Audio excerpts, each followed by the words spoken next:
Welcome back. Hope everyone had a great lunch.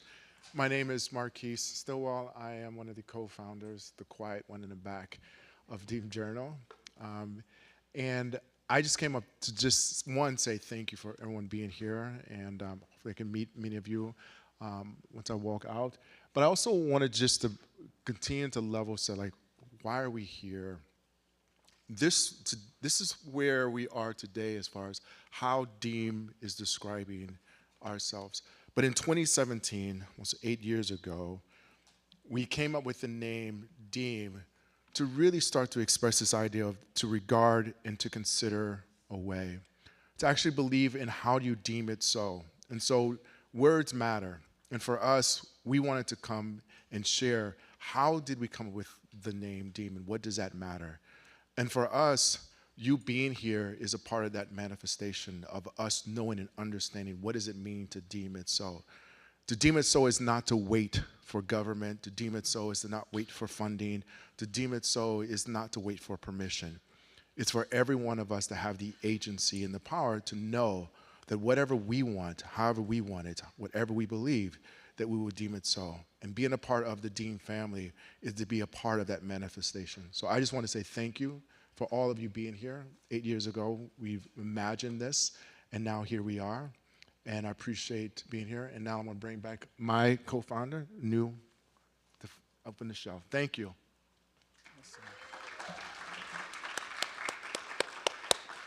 All right, is everybody well fed? Is everybody awake? Awesome, awesome, awesome, awesome. So we're gonna have some fun. If you were here last year, we did a pretty cool talk. It was cool because I was involved in it. I moderated a conversation about house music in Chicago, and we played music. And coming into this year, we were thinking about, well, how do we keep with that theme of doing something that is a bit more disruptive and not just a linear talk or panel? There's no music this year, but there is something very special. I am going to welcome on stage an amazing practitioner, amazing person who is just sitting in the forefront of their practice of foresight and speculative design, Radha Mistry. And Radha works to build teams for companies like Arab who are thinking about the future and designing towards the future. And so what we're gonna do is something that's a bit experimental. One of the themes that came out of the conversation last night with the Astor was to have some grace. So we're gonna have some grace in this moment as Radha walks us through a speculative design practice. So with no more further ado, I am going to welcome on stage Radha Mistry.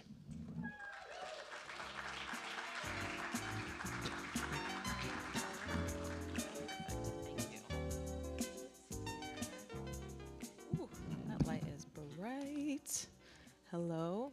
I can't see anyone, but I assume you're out there. All right. So I'm obsessed with my little fruit and vegetable garden in my backyard. And when I say obsessed, I have almost as many pictures in my phone of my garden as of my children.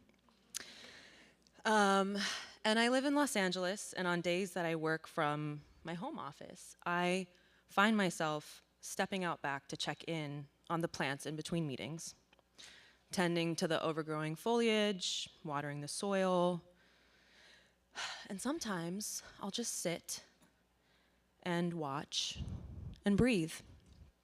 And it feels really liberating in a way, and I've been wanting to find that feeling in other parts of my life. My life, a lot has changed for me in the last few years.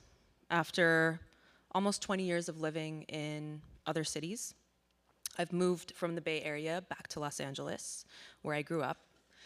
I've had babies, I got married, I've changed gigs. But through it all, my role has been to help people and communities navigate change and uncertainty with some grace, and hopefully a sense of agency. Change and uncertainty have shaped my curiosity and my career for as long as I can remember. Now, I actually started out in architecture school in New Orleans, and I have a really special relationship with that city. My dad, when he left India in the 70s, moved to New Orleans because he said it reminded him the most of Mumbai, and my family has been there ever since. And I come from a long line of architects. But I also knew that I didn't really want to be an architect in the traditional sense. And at the time, I couldn't really find anything else that I felt would allow me to explore all of the things that I was interested in. I was interested in history and math and physics and art and design theory, and I didn't yet know that foresight and speculative design existed. I didn't really have access to that design language, to that way of thinking. And over time, I realized that I was actually less interested in the buildings themselves and more interested in the stories that those buildings told, or in the way that I felt like I could craft human experience and interrogate values and beliefs and norms through the work.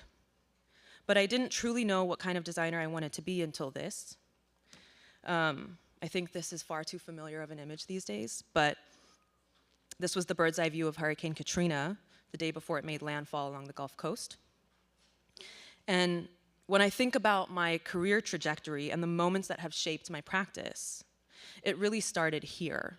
I think this fundamentally shifted my perspective as a designer.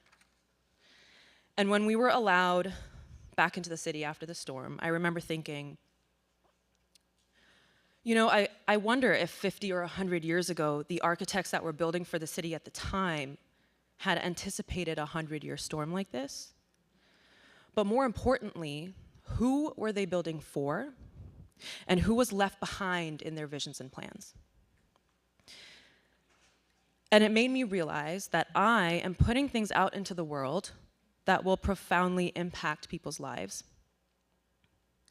And because cities are inherited, I feel like I had an obligation to those who came after to build better, to be a designer and a maker who engaged in what I like to call small acts of future making that are both locally responsive but globally engaged.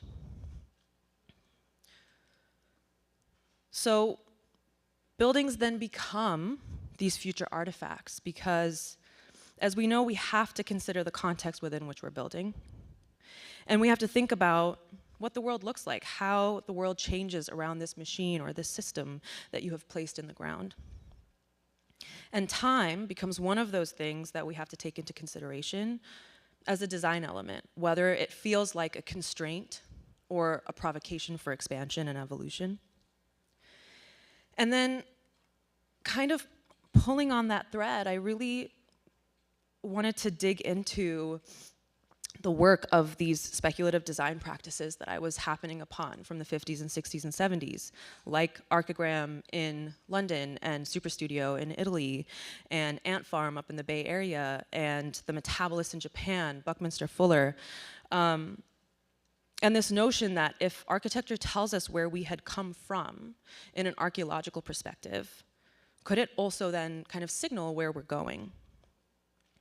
So after practicing for a few years as a junior designer in the midst of a recession, I kind of felt like I was in a foggy stupor. Like there was a dissonance between the designer I so wished to be and the type of design work I was being asked to do. So I thought that maybe I needed a bit of unlearning, and I somehow made it to London for grad school. This is St. Martin's, which is my alma mater. And I didn't really know anyone, but the uncertainty to me felt like possibility. I wasn't locked into one path. And finally, this is where I really started to build up the vocabulary to clearly articulate what I was interested in. It was called foresight. So, what even is foresight? It's a discipline for understanding how emerging issues unfolding today could affect us tomorrow. it really helps us think more rigorously and intentionally about any given future. So I like to think of it as a process for challenging our current assumptions about future and replacing them with a new set of considerations. It assumes that we don't have to resign to a future happening to us, that we have some agency and ownership over what future becomes. And I recognize that that is easier to come to depending on what community you're from.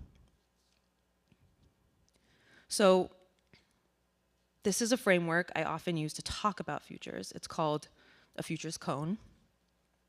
And if we think about the probable futures, the ones that are kind of in the center of this diagram, those are the ones that we're all probably the most familiar with. It's what your annual trend reports are getting you. It's including what you're reading about or kind of watching in your favorite mainstream media outlet. When we start to kind of expand the aperture of what is possible, those plausible futures and possible futures, that's where foresight practice sits.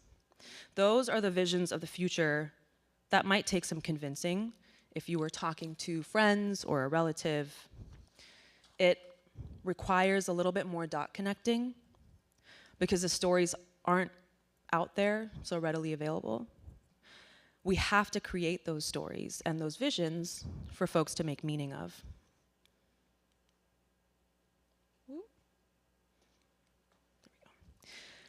So foresight work tends to kind of bounce back and forth between these two extremes of this continuum, from provocation to planning. Some people might call it science fiction on one end to strategy. I tend not to rely purely on science fiction as a modality to explore futures, because I think that in itself can sometimes not be actually inclusive. But foresight to me is not about prediction. It's really about provocation. And there are certain forms of thinking about the future that get us pretty close to something that feels like prediction. And that's where it starts to feel a little bit useful to us. But I want to pause for just a moment and define perhaps what I mean when I say futures. Here's a short list that I've referenced for years now. This is by no means exhaustive, but it is based off of something that a former colleague of mine, Elliot, would use during the first session of a studio that we used to run together at the New School. Futures are not factual. They are not predictable. They are not singular. They are not linear. They're not evenly distributed. That's a little nod to William Gibson. They're not extremes, and they are absolutely not exclusive of the present. Now, every once in a while, there's the kind of change we see that is just right in your face. This was taken over 3 days from outside my place in Oakland a few years back when the fires got really, really bad. And we went from pretty clear skies to feeling like the world was on fire. So there are moments when the change, it's not hard to track, and it is just right in front of your face. Foresight work and even speculative design, to me though, is about quieting the noise of those obvious changes around us and amplifying what we call weak signals. Finding little fragments of potential futures, the things on the horizon, on the fringes. It's about noticing, pausing, and most importantly, slowing down. It's about interrogating these small acts of future making through storytelling and prototyping and active discourse. And here are a few that I've kind of had a finger on for the last few years. The first is Michaela, a digital avatar that was created by an LA-based studio called Brud. And Michaela was a couple years ago signed as talent by CAA, which is a huge talent agency. And then she's showing up. I say she, but it's like, you know, we don't have the language formed yet to really talk about these things. In like a commercial for Porsche. And it starts to beg the question, what does talent look like in the future? But also like, who can sell us things and who do we trust? And then during the pandemic, when folks were on lockdown and we saw the murder of George Floyd and the Black Lives Matter movement, and folks were kind of, you know, stuck in their homes, we saw this really interesting use of Animal Crossing for funerals and protests. And then Joe Biden's campaign organization was like, let's try something like that. And so they had an island in Animal Crossing as part of the campaign. And then Travis Scott had a concert in Fortnite and 12 million people showed up. And so we're starting to see the use of gaming platforms being used in profoundly different ways. And these kind of digital territories really creating this tension between how does the digital citizen show up and navigate in these spaces and learn from their peers? What behaviors become norm? And then this art project by an artist named David Bowen that I have loved for years, it's called Plant Machete. And it's a project where the plant actually controls the machete. And there's some irony in this, right? Because the machete is the thing that ultimately cuts the plant down. But what I really love about this is it starts to expand our position on what we mean by networked and connected systems and what is incorporated in the lexicon of technology. So to me, technology is not just what is made, but what is grown. And I think there's something really, really beautiful in that tension. And then this last one is incredibly recent, actually. It's the overthrow of the government in Nepal, which was primarily organized on Discord, to the point where the voting of the representative of this cohort of citizens to kind of show up in an official government capacity happened in Discord. And then ultimately that woman became the interim prime minister until they have an official kind of circuit election. And so these examples are not fully established. If I talked about these things to maybe most people, they would say like, you're a little crazy, maybe, you know, what is going on here? But they are seedlings of something new and something possible. And so in the spirit of full transparency, I feel like what my practice has really been missing lately is slowness, is the opportunity to pause, to discover, to question. And that brings me back to my little garden, to the small moment that felt so liberating, truly, where I allow myself to sit and watch and breathe. And it brings me to the practice of slowness that I hope we can all engage in together today. And I realize that I'm asking you all to trust me, but I also want you guys to kind of trust yourselves here, to be fully present in the feelings and the questions that might emerge as we move through this exercise together. So here's what's next. If we could have the house lights up just for a moment, if that is possible and not too much to ask. Great. So everyone should hopefully have received 2 cards with 2 different colors on front and back. If anyone does not have a set, could you please raise your hand so we can get a set to you? They should have been handed to you by the door. Oh, I see some hands raised in the front over here. I can't see everyone. Some over here. There we go. Thank you. Robert didn't get one. Amanda didn't get one. Who else? Who else do I know? I see a hand up front. Okay. If I can grab some. While we are getting that sorted, you'll notice on the cards that there are some emotions. On red, we have uneasy/anxious. For blue, we have hopeful and excited. On the purple side, we have skeptical and resistant. And on the green side, we have curious or unsure. So here's how the rest of our time will go. You're going to listen to a 2-minute clip of a provocation that has been set in a future. I will play that 2 times.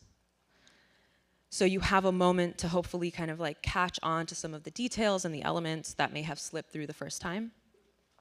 Then we're gonna pause for about 30 seconds to a minute. And if you feel led to, feel free to close your eyes during the listening session. Then, after a moment of silent reflection, I'm gonna count to 3. And I'll ask that you each hold up 1 card from your set of 4. And this card should really reflect your feeling, your honest emotional response to the provocation you have just experienced. And you might be feeling a few things, but I want you to kind of represent the one that feels the loudest for you in that moment. And then we'll get to dive more deeply into discussion as a whole group and explore what I hope is a kind of heat map of what our collective sentiment is, or disparate sentiment is about the provocation. Now, a couple reminders, and I want us to sit with this for a second, which is we are simply practicing noticing. That is all I want from you today. We're not trying to win. It's not about how fast you come to your feeling. And we're not trying to solution towards anything. I just want to see how these land and what that brings up. And slowness changes what we notice. So we should give ourselves an opportunity to kind of do that. Okay. So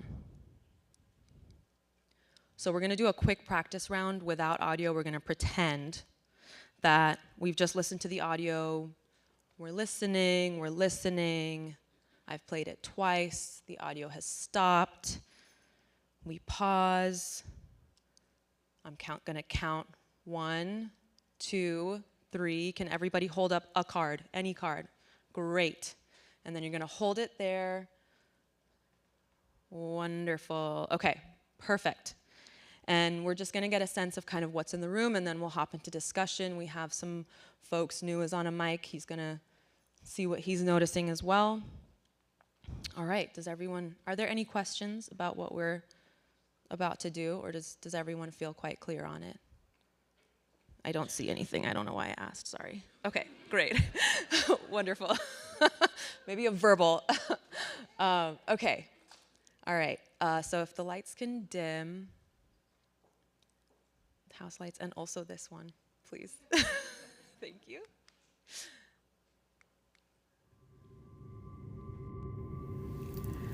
The first pandemic of the 2020s reinforced for us that human beings are an integral part of the whole planetary ecosystem. Our destinies are intimately linked. We learned over time that the smartest thing we could do for our cities was to tap into plant intelligences like the Wood Wide Web. Rivers write laws. Plants speak to machines as they sink their roots down into the earth and crawl up towering buildings. Humanity and technology dance in an oddly choreographed cadence. And here she is. In what feels like her little corner of the world, she sits in her backyard beneath the persimmon tree, heavy with fruit, edging on 100 years. She takes a deep, slow breath in, watching a single prickly green cucumber in her tiny but illustrious vegetable garden. A bee hums softly. It doesn't sound like the incessant buzzing drone of her youth. Her gaze drifts back more sharply to the cucumber vine, its tendrils curling joyfully upward as if in praise of the sun. The bee, a hybrid marvel with iridescent wings, oscillates, moving around in its own curved functions, proof that nature persists in a world that almost abandoned it. She smiles, but it doesn't reach her eyes. She wonders if the plants are listening in. Who are they sharing her secrets with?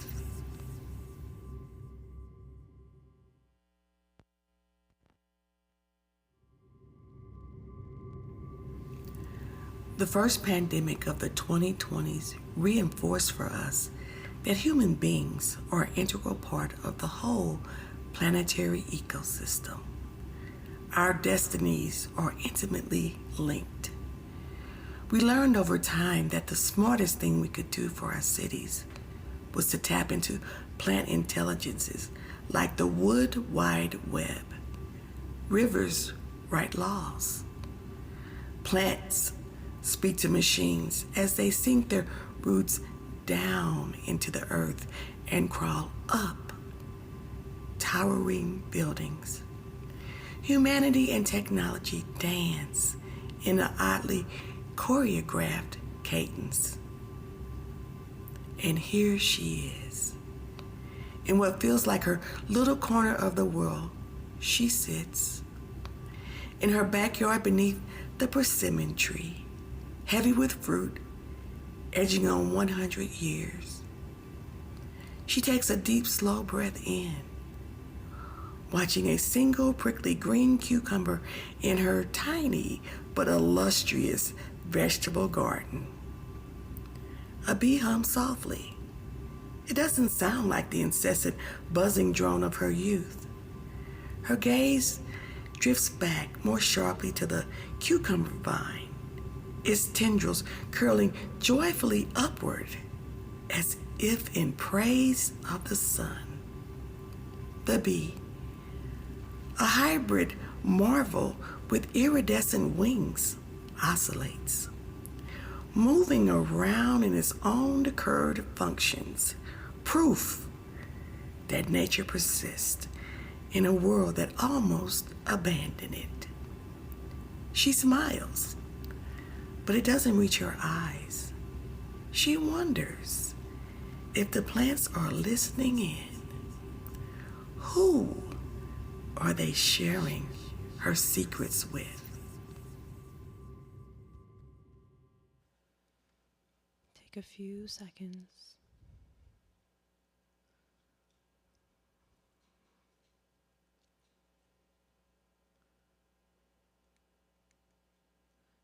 And when you feel led to, we're going to pull the house lights up and hold up a card in response to that provocation. And you're going to have to look for me because I can't see all the colors from here. I see lots of greens, curiosity. I see a couple reds. I see some blues. Nobody's skeptical? Oh, I see one skeptic. Got it. All right, cool. All right. Who would like to share? I have a few questions, but I guess I first just want to get maybe initial reactions, why you picked the card you did. Feel free to hold up your hands if you want me to come to you.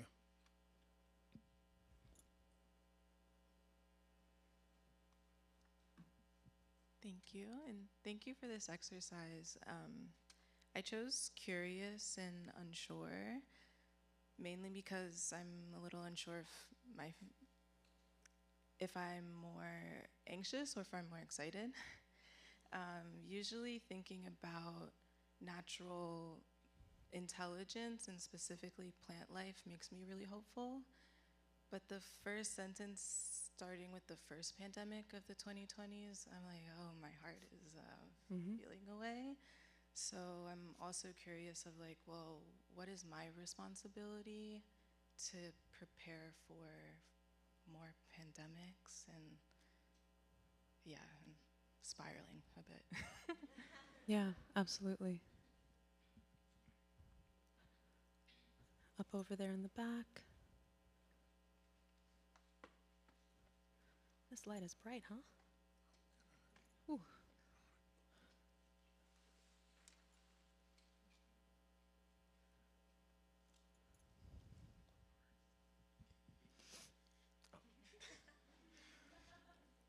It's interesting because hopeful and excited don't often share the same space, if that makes sense. It was an interesting tension. Mm-hmm. The hopeful part, I think it comes from understanding what happens when we accept we're not actually in control of anything, but we can be stewards of everything. And so the hope of, through observation, following the path and trajectory and letting it be that way and just supporting where it is, strengthening where it's weak, whatever the case may be.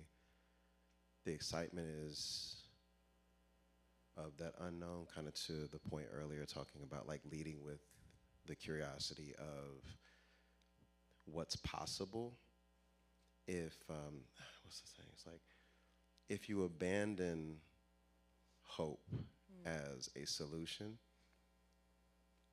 you almost become more hopeful because it's not requiring you to be inactive.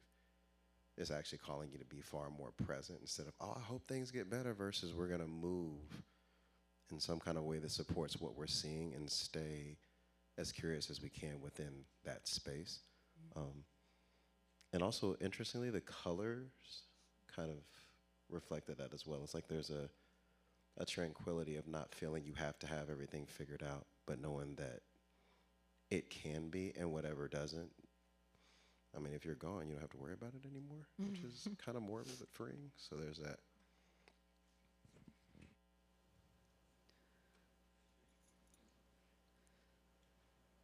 I think I saw a hand up in the top over there. One of the things I will say about provocations like this, kind of going back to the list about what futures are and what they are not, is that the most kind of workable, I kind of feel like you're like sculpting clay when we're making stuff like this, and they're not in extremes. So these are meant to really make us reckon with the tension that comes with, is this something we want or not? And what are the trade-offs that we're willing to make to allow for one part of this to come forward, but what do we lose and who loses? And so maybe we can take a question up at the top, but I'd love to kind of dig into that as well. Yeah. Oh, wow, that's really loud. Or maybe I'm just really loud. While I appreciate that it acknowledges that there has been more than one pandemic in this decade, the thing that made me skeptic was it saying that human presence. One of the best things we can do is kind of like tune into nature as human beings. But one of the big takeaways that I have from lockdown is seeing the vibrancy of animal life while we were all in our homes. And I actually completely disagree and think that it's actually human absence that does a service to the planet.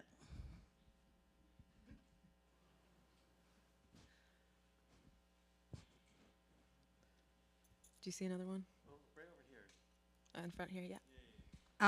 I chose unsure Okay. because I think the provocation ended with something that said the tendrils reach up and we don't know who's listening. So I think it's the discomfort of knowing similar things that become unfamiliar. So we've grown up with trees, but what does it mean for a tree or bee to be hybridized? What does that mean? So I think what happens when we're used to one mode and that mode continues to be the same in its physical form, but in its use becomes something completely different, obfuscating its actual purpose. So sometimes when there is that opaqueness, I feel like that makes me unsure. So that's why I selected it.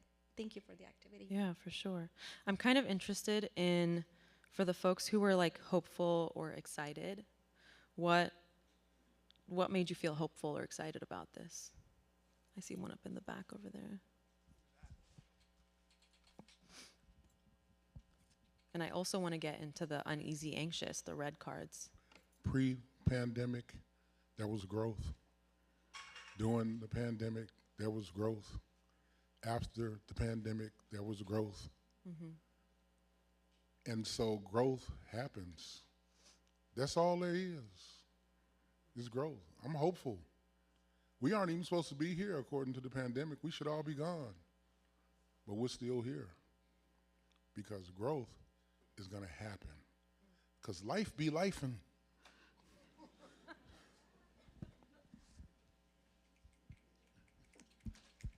Any red cards? What made you feel like fearful or anxious, uneasy or anxious, maybe, not fearful necessarily? I got one over here. Actually, I felt more hopeful overall, but I felt anxious with the last statement or near the end when it was asked, like, what of my secrets or of the like kind of protagonist secrets are being shared. And I put myself in the imagining of that and felt like it was a question of accountability of like how often am I actually disconnected from nature and take advantage of it and not give it its due respect, and feeling like, oh, but nature knows me. I'm not separated from it. So kind of anxious and uneasy with like, I'm here and connected, and how do I actually live that out? But hopeful in like the way nature has continued on, and like with that line of like the world almost abandoning it. Yeah, big picture carries, and then also personal call to check my anxiety. Yeah, for sure, for sure. I think there's also an interesting relationship between being skeptical and hopeful, and like that tension there. What does it mean to still hope and be oriented towards the future, but also not to be naive towards the future as well?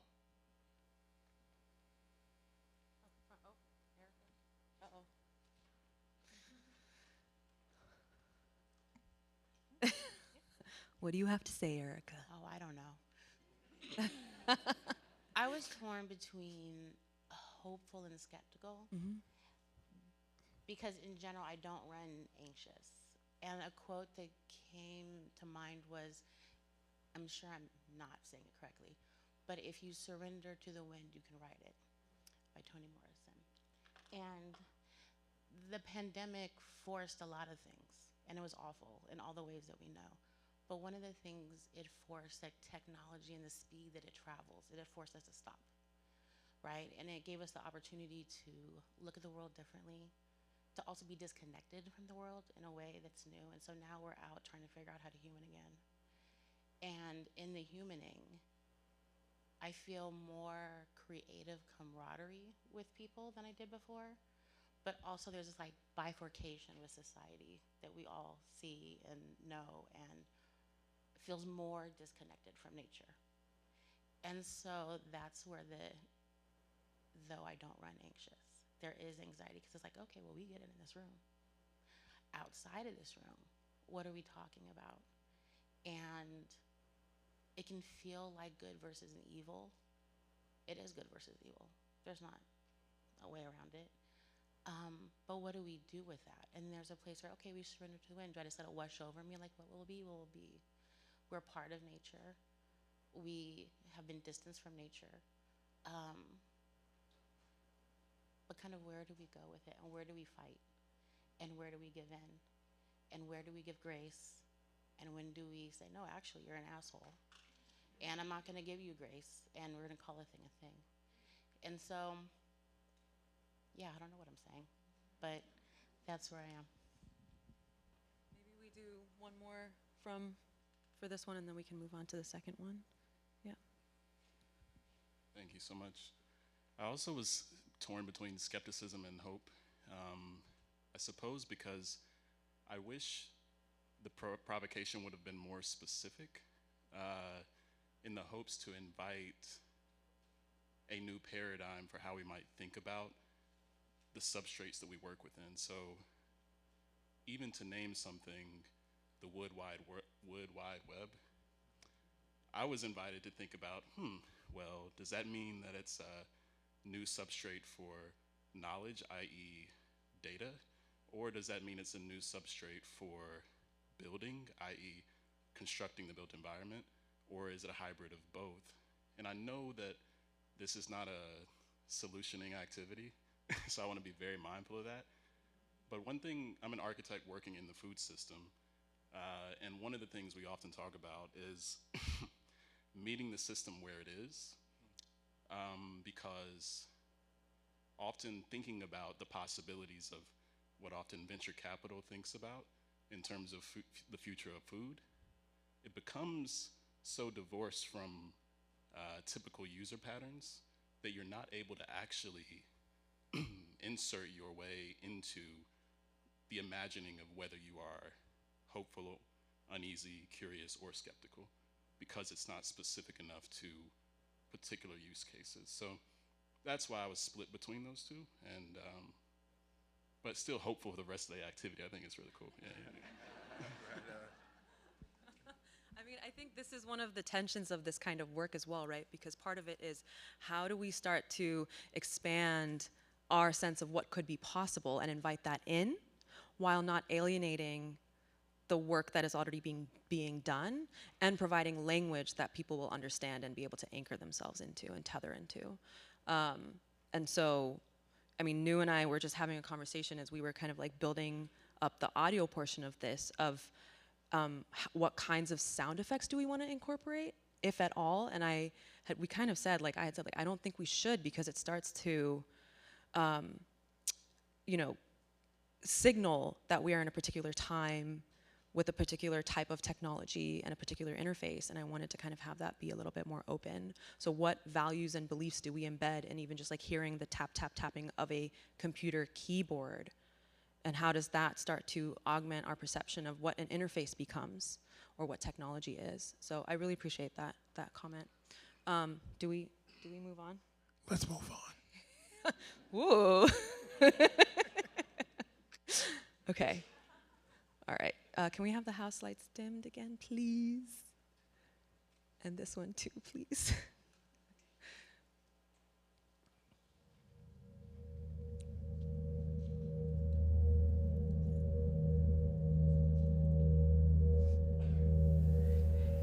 An entire territory was commandeered by a global army, and it was a long time in the making.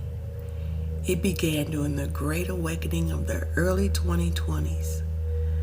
Families were separated by distance and time. Governments mandated strict rules for how citizens circulated beyond the bounds of their homes. The threat of disease was constant, veiled but looming. It twisted our hearts and braided our veins, and so we opted out of the physical realm and retreated with great fervor into the digital. Virtual worlds blossomed. We saw funerals and protests materialize in video game environments. And a global army of Korean pop superfans, yes, K-pop superfans, descended from all corners of the internet and annexed a hashtag, rendering it all but unusable to white supremacists who had hoped to assert greater power and influence. This initial act of virtual combat was followed by others that opened the door to new policy structures and authors. The platform is Parliament, broadcast one user as they cast their anonymous vote in the public forum to elect the first president of the northeastern states of America.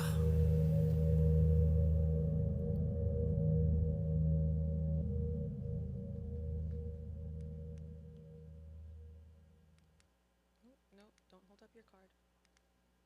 Oh shit.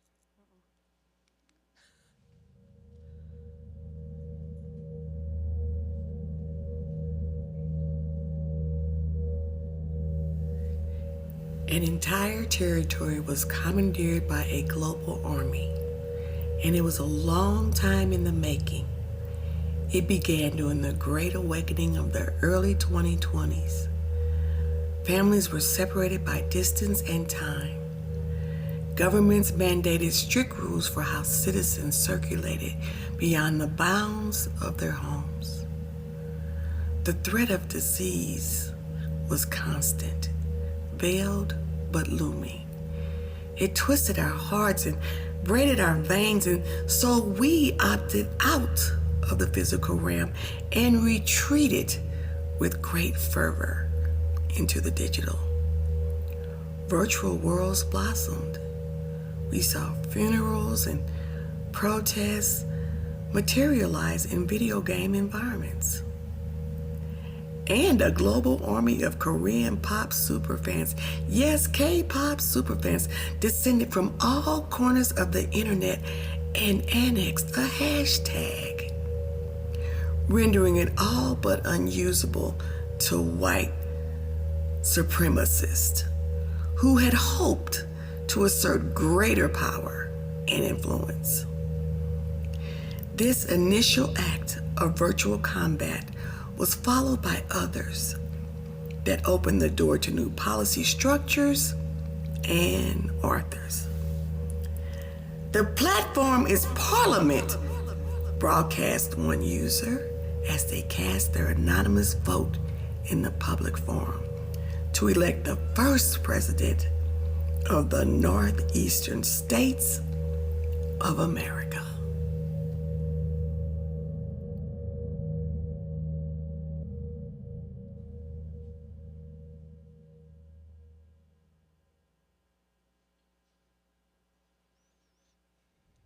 Okay. We can have the house lights up. If everyone can hold up their cards. Some blues, lots of red, lots and lots of Lots of reds. Lots of red. Whole lot of red. So much red. A couple blues, some yellow, some greens. All right. Okay. Let's get into some of the reds.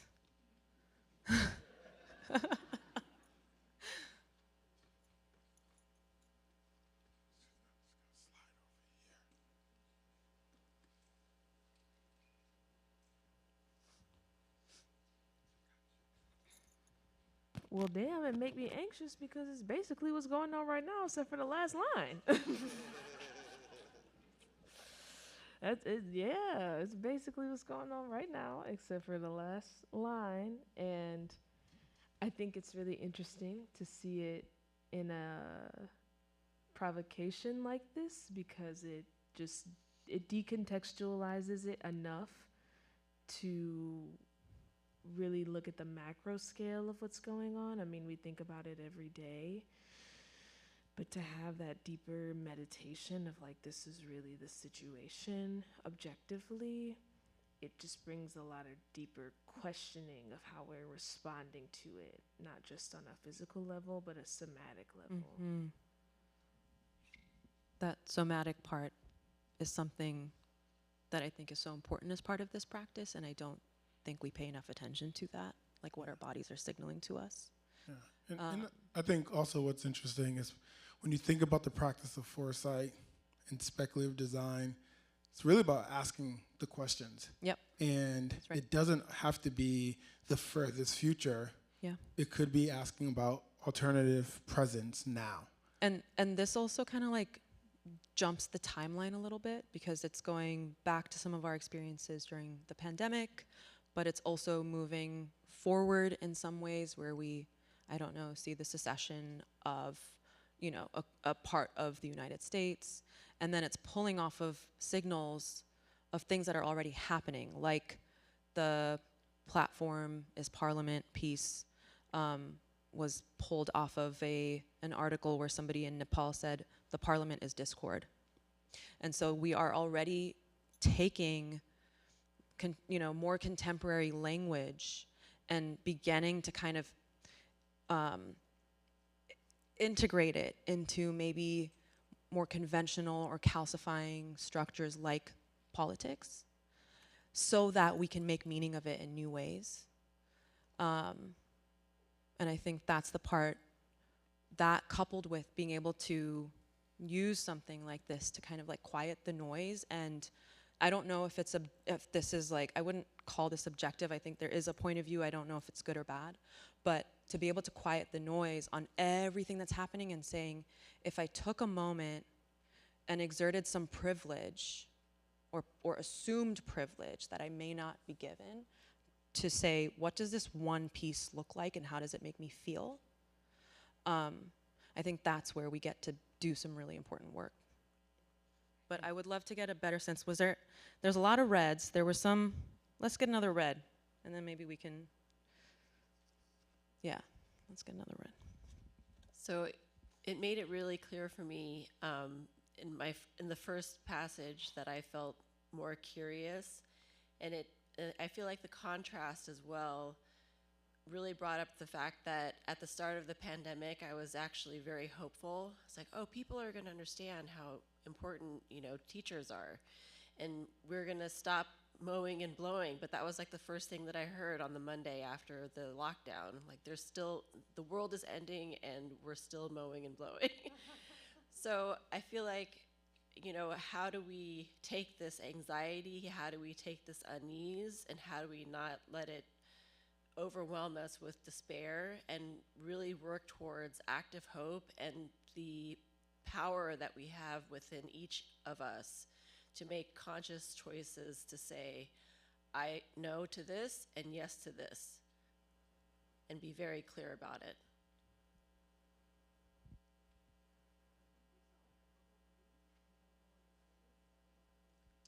Right over here. So I agree with both that, yes, the anxiety of everything that was said is everything that's happening in multiple locations and multiple times on the globe right now. But then I had to remind myself to a previous slide of yours with your cone of possibilities, and that probable, which is happening right now, and preferable are immediately adjacent to each other. And so that's the little bit of hopefulness that I was able to tease out of all of that anxiety, because I would rather have a preferable but seemingly difficult to get to future as the pathway of what I want to remain in myself and in the communities that we have. So that's why within all of that, there's some still moment of hopefulness that I have to get to a preferable future instead of the probable future that was shared. Either that or give us our philodendron overlords that you talked about in the first prompt in a plant-based future.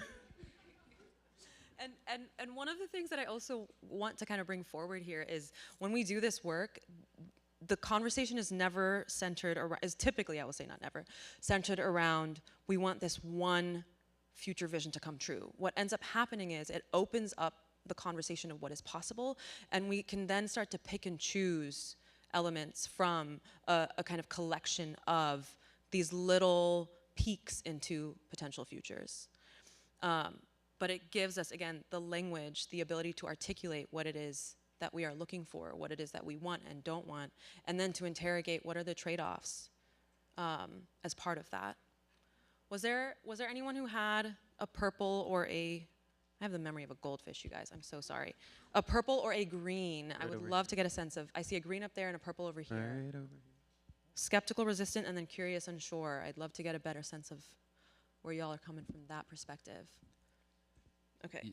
Yeah, thank you for this. When I first heard it, I was wondering if it was sci-fi, but then the second passage made me think about Octavia Butler's work. I chose skeptical because it was kind of like happy ending at the end of it, and I was a bit resistant to it. From my perspective, it was happy ending.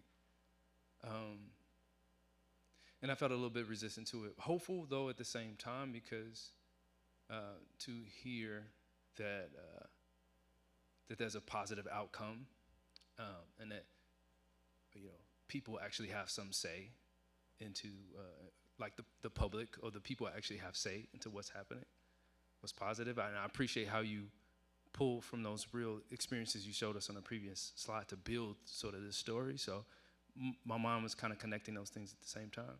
But yeah, I was just really skeptical about that part. I think now more than ever, I need to be really grounded in reality and what's actually happening. And as much as I appreciate how fiction takes me to a place to discover new possibilities and takes us to a place to really think about those things, I feel like this need to really be grounded in what's real and not lie to myself. And one of the things that I will say, which is probably one of my favorite parts of the practice of foresight, is yes, it's about creating discursive moments and allowing some time for speculation, but we then get to say, if these are the parts of future or futures that we would like to adapt towards or mitigate against, how do we then work our way backwards to the present to build a path? And that's, it kind of goes back to that continuum of provocation to planning. How do we then build a path so we can plan towards, kind of action towards making these things come true in some way? And so that's how it starts, the practice of foresight starts to kind of set itself apart a little bit from other practices within the future studies umbrella, is hopefully it gives us some semblance of a path forward towards or against something. Do we have time for one more? Or I see you encroaching. All right. Sneakily from the shadows. All right, that is my time. Thank you so much, everyone. I appreciate you.